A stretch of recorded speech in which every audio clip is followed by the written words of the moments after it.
Bonsoir tout le monde, Bonsoir. Bonsoir, vous allez bien? Ouais, toi? Ça ça va et va. toi?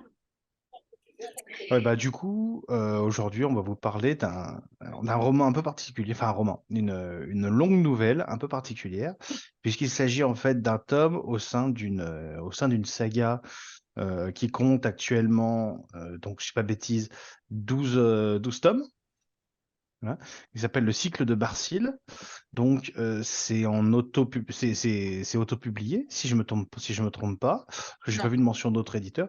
Et c'est fait par Jean-Marc Topfer. Donc, voilà, donc le cycle de Barsil, c'est quelque chose d'un peu particulier, puisqu'en fait, c'est quelque chose qui va mélanger à la fois du fantastique, de la fantasy et de la science-fiction. Ce Mm. qui donne un melting pot assez original et assez particulier. Dans le tome qui nous intéresse, donc il s'agit en fait du tome 4, mais tous les tomes se lisent indépendamment les uns des autres. Ça fait vraiment effet nouvelle, c'est presque une liste de nouvelles qui permettent un peu de cerner le monde et compagnie. Et du coup, dans ce cycle-là, donc dans ce tome-là, donc si je me trompe pas, appelé Rigel, Rigel Rigole le le téméraire. téméraire. Voilà, Le Rigel le téméraire, téméraire. ouais. Nous suivons l'histoire de Rigel qui, du coup, doit subir son rite de passage pour devenir un homme Mm. dans un monde assez, comment dire, rustique, sauvage. Ouais, un Ouais, peu j'aurais dit primitif un de peu, la ouais. tribu de Game of Ah, Thrones. j'aime pas le terme de primitif, mais oui, c'est un peu l'idée. Moi, ça m'avait pensé au-delà du mur de Game of Thrones, en fait. Ouais, un peu les sauvageons. Ouais, un petit Oui, peu. il y a un côté, oui, un petit peu, un petit peu. Il y a un mélange, oui, le côté un peu tribal, et puis en même temps quelque chose d'un peu plus, oui, à la fois tribal, très codifié, donc quelque chose, j'ai envie de dire, qui doit, en termes de l'histoire, ça doit valoir sans doute, j'allais dire entre équivalent troisième, quatrième siècle chez nous, Mm. Ouais, je pense. à peu près. Alors moi, me demandez pas pourquoi, mais j'avais Rahan en tête. Alors, je sais Mais pas, je sais pas d'où cette ça idée, sort cette idée. Cette idée, au contraire, je la trouve très, très intéressante et assez pertinente dans la mesure où dans les deux cas, il s'agit d'une quête pour devenir un homme. Oui, bah oui, c'est ça, ouais. Et tout On le est long, vraiment j'avais dans le... Rahan. ouais. C'est un truc.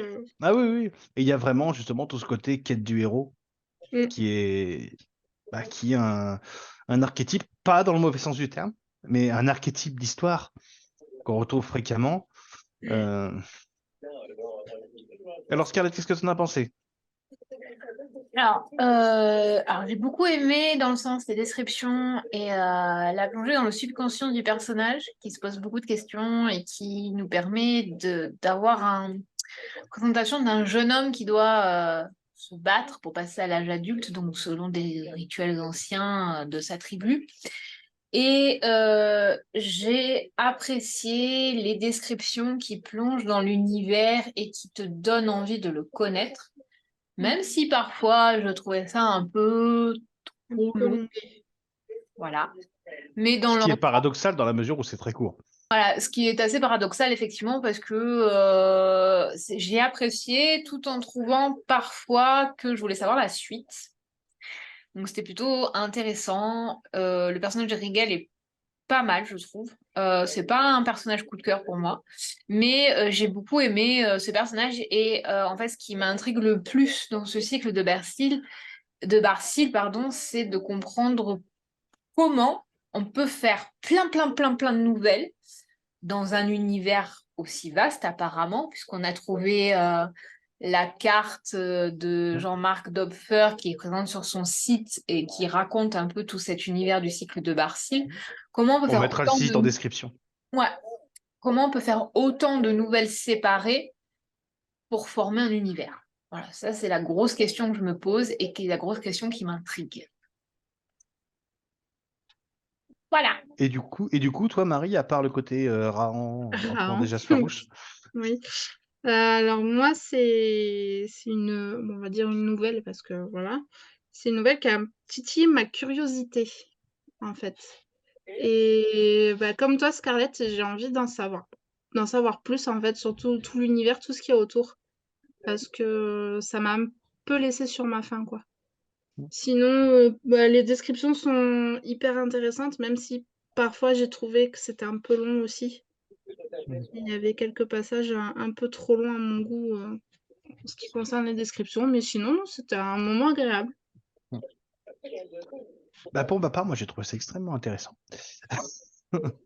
En fait, quand je l'ai lu, j'ai eu l'impression. Alors, moi, j'ai fait pendant très longtemps du jeu de rôle sur table à raison de Mmh. 1 à 2 séances par mois et compagnie. Et j'avais un peu l'impression de lire une sorte de mise en situation, une annexe romancée qui va avec un jeu de rôle ou quelque chose comme ça. C'est-à-dire qu'on nous plante une partie du décor par nous. Je pense que c'est comme ça que ça fonctionne. On nous plante une partie du décor, une vision des choses par bouquin. Et je pense que pour vraiment apprécier le cycle de Barcil, on peut pas les lire juste une indépendamment. Il faut toutes les lire. Il faut tout, faut l'ensemble. Parce que je pense que c'est un monde qu'il a voulu extrêmement compliqué, extrêmement complexe, extrêmement parlant pour notre société, puisque de son aveu, son idée, c'est vraiment de faire ressortir les, les enjeux du XXIe siècle. Mm. Donc je pense qu'il doit y avoir énormément d'aspects différents à traiter, et particulièrement complexes. Mais au final, c'est juste ce qu'il faut pour donner envie d'en lire plus, et en même temps, c'est pas assez pour être rassasié. Je prends l'exemple du cycle, je prends l'exemple de Rigel, donc on a lu. Pour moi, c'est une introduction. Bah, Rigel est une introduction, c'est une promesse, c'est presque une promesse d'une super histoire, mais en ayant trop peu d'éléments. À la limite, on a la situation initiale, élément perturbateur. Puisque tout dans l'histoire nous laisse entendre que la suite de l'histoire de Rigel va l'emmener vers de plus grands sommets. Oui, c'est clair, mais on n'a pas la réponse.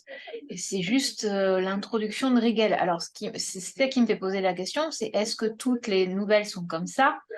Ou est-ce que pour qu'au final, dans le roman, tout le monde se rejoigne, même si je ne sais pas de quoi traitent les autres nouvelles, parce que j'ai pas voulu aller voir, me poser la question. Autre chose qui intrigue énormément, c'est que toutes les nouvelles ont une couverture unique, mettant certainement en avant le personnage principal qui Ah, va elles être... sont belles, hein. Elles Elles sont sont pas mal. magnifiques. J'ai pas le nom de l'illustrateur sous les yeux. Alors, attendez, si, j'ai lu le nom de l'illustrateur. Je l'ai vu passer. Je l'ai vu passer. On coupera le temps que je le retrouve rapidement, mais je l'ai vu je l'ai vu dans le bouquin, au début du bouquin. Mm. Voilà. Donc les couvertures sont vraiment magnifiques. Elles ont été faites par, si je me trompe pas, donc Xavier Drago, ou au moins celle de Rigel a été faite par Xavier Drago. Et c'est vraiment, c'est somptueux. Et pour ne rien vous cacher, c'est en voyant la couverture d'un des tomes, pas celui-ci, mais en voyant la couverture du hors-série, le Nécromancien, si je me trompe pas, que Bah là, sur son site, il a pas les 12 tomes, donc il en a alors, Non, il y en a que 10. que 7 sur... alors, Oui, il y enfin en a que que 7, oui, mais en fait, quand tu regardes sur le site internet, quand tu passes la souris sur le cycle de Barcil, tu as le HS. Et je crois que c'est celle-ci, cette couverture que tu nous avais montrée pour nous donner envie. Le hors-série, pour alors le nécromancien. Mm. Oui, parce que du coup, j'étais pas, quand on a accepté le SP, Mm. je savais pas que c'était une nouvelle, déjà, je l'avais pas capté. Et je pensais que c'était vraiment des tomes différents les uns des autres, dans le sens que pour moi, quand tu fais une nouvelle avec une couverture par personnage, la couverture fait quoi? 24, la nouvelle fait 24 pages, donc c'est la taille d'une nouvelle. Je pensais vraiment que c'était des tomes séparés, des vrais Mm. tomes, des tomes. Et au final, non. Mais chaque nouvelle a une putain d'illustration, il n'y a pas d'autre mot. Ah ouais, c'est complètement ouais, dingue. elles sont classe. Ouais. Et elles sont vraiment très très belles, très, très stylées, Et celle que je vois sous les yeux, je crois que de ma préférée sur le site, c'est peut-être INC le stratège, que je trouve Ah très oui, belle. elle est belle. Moi, j'aime beaucoup celle de Bralor le nécromancien, mais Mais je l'ai pas sous les yeux. Moi, c'est ouais. la mercenaire. Non, il y a vraiment de très de très très belles illustrations. Et c'est vrai que ces illustrations donnent envie. Parce que ça fait une petite porte sur l'imaginaire du coup de l'auteur.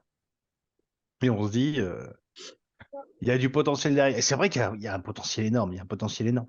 Je regrette juste en fait que dans en tout cas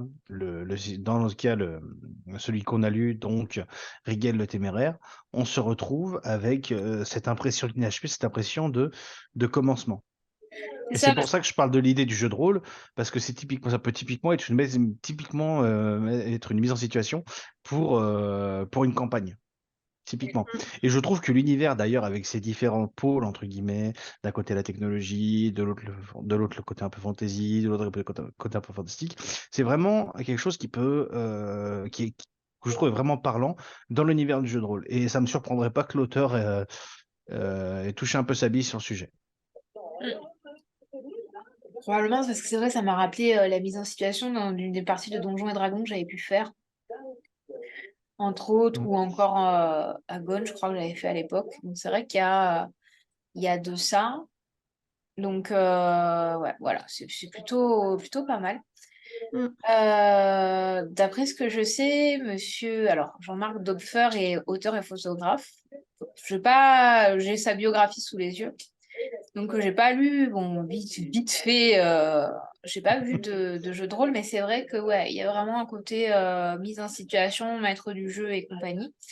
Ça m'intrigue quand même pour les autres nouvelles parce que j'aimerais bien savoir la suite de ce qui arrive à Rigel, tout en voulant savoir qu'est-ce que l'univers m'attend, enfin, me promet en réponse ou en découverte ou en Mm. intrigue, enfin bref, l'histoire, quoi. Donc, c'est Mm. sûr que.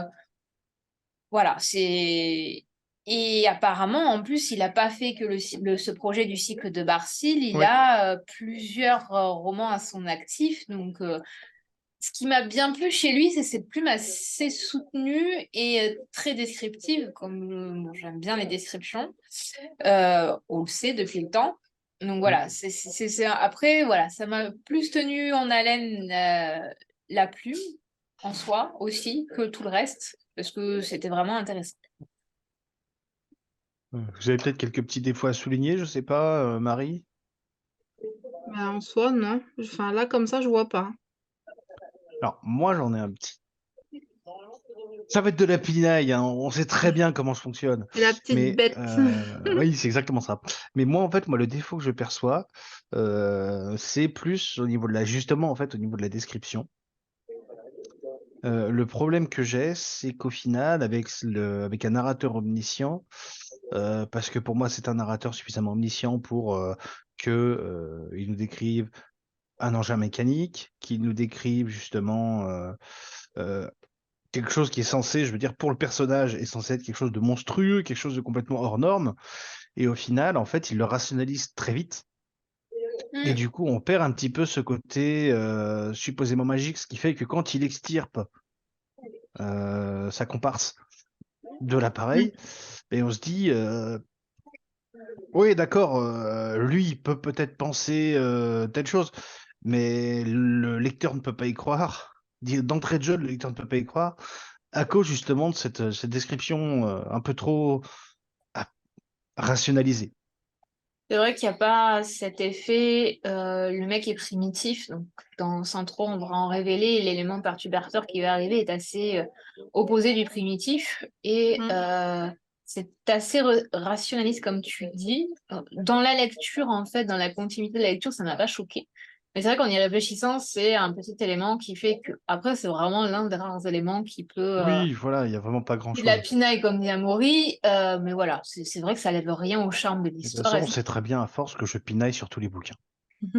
pinaille, tu pinailles. Il aime la pinaille, ouais. C'est ça. Non, mais franchement, très belle découverte. Mm. Qu'est-ce que je voulais dire d'autre? J'avais un truc, mais j'arrive pas à me revenir sur ce que c'était.